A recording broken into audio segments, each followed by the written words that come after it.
नमस्ते दोस्तों, आज हम एक बहुत ही इंटरेस्टिंग टॉपिक पे बात करेंगे, मिथ या reality. What I learn from Sanatan Hindu Dharma. ये एक ऐसी जर्नी है जो मुझे और शायद आपको भी अपने अंदर के सवालों के जवाब देने में हेल्प कर सकती है। क्या जो हमने सुना है वो सच है या सिर्फ एक कहानी? Let's explore together.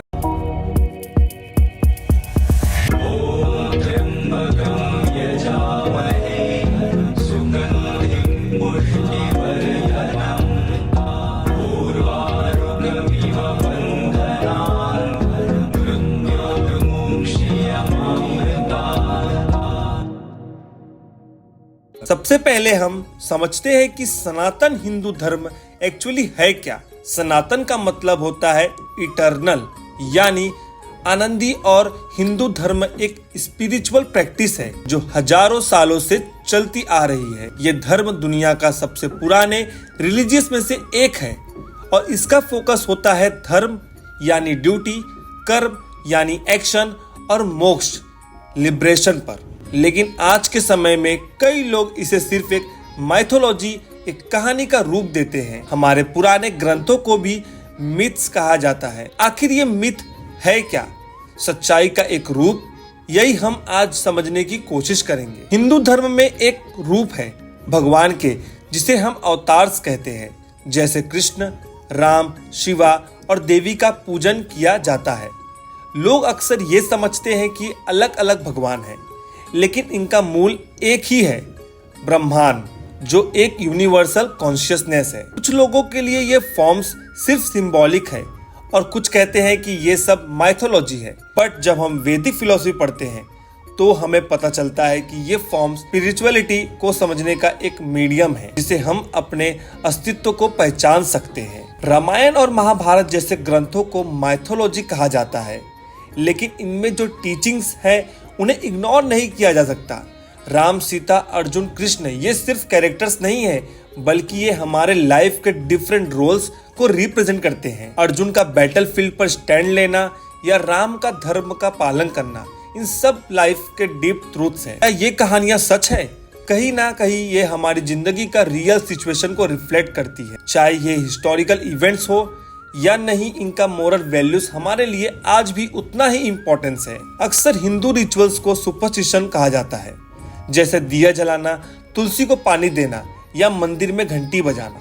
लेकिन जब हम इन रिचुअल्स के पीछे की साइंस को समझने की कोशिश करेंगे तो हमें पता चलता है कि इनका भी एक स्पिरिचुअल और साइकोलॉजिकल बेनिफिट है। फॉर एग्जाम्पल, दिया जलाना एक एनर्जी का सिंबल है, पॉजिटिविटी को अंदर लाना। घंटी बजाने से माइंड का फोकस शार्प होता है और वाइब्रेशन से सराउंडिंग पॉजिटिव बनता है।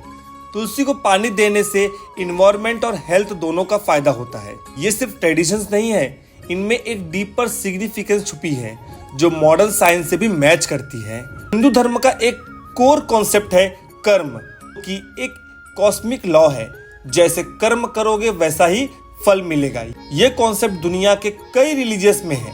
हिंदुइज्म में ये बहुत ही स्ट्रांगली बिलीव्ड है। इसका मतलब ये है कि हमारे एक्शंस हमारी फ्यूचर लाइफ को डिफाइन करते हैं, और साथ ही पुनर्जन्म का कॉन्सेप्ट भी इससे जुड़ा है। कई लोग ऐसे हैं जो कर्म और रीबर्थ को सिर्फ एक मिथ मानते हैं, लेकिन अगर हम स्पिरिचुअलिटी और साइंटिफिक एक्सपेरिमेंट्स के बीच का कनेक्शन देखें तो ये एक रियलिटी जैसी लगती है। योगा और मेडिटेशन आजकल सिर्फ फिटनेस के लिए नहीं, बल्कि मेंटल पीस के लिए भी फॉलो किया जाता है। लेकिन ये हिंदू धर्म का एक इम्पोर्टेंट पार्ट है। योगा का मतलब सिर्फ आसंस नहीं, बल्कि ये एक वे है अपने अंदर के डिवाइन से कनेक्ट होने का। सनातन धर्म के अनुसार योगा से हम अपने शरीर और आत्मा को बैलेंस में लाते हैं।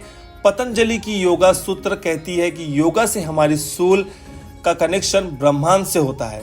तो ये एक स्पिरिचुअलिटी प्रैक्टिस है जो आज भी रिलेवेंट है। सनातन हिंदू धर्म के टाइमलेस फिलॉसफी है जो इंसान को अपने अंदर के सच से मिलाने का रास्ता दिखाता है। चाहे कुछ चीजें हमें मिथ लगती हो, लेकिन उनमें एक डीपर रियलिटी छुपी होती है।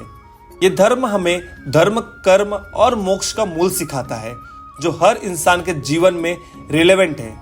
आज के समय में ये हम पर है कि हम इन वैल्यूज को कैसे अपने लाइफ में इम्प्लीमेंट करते हैं।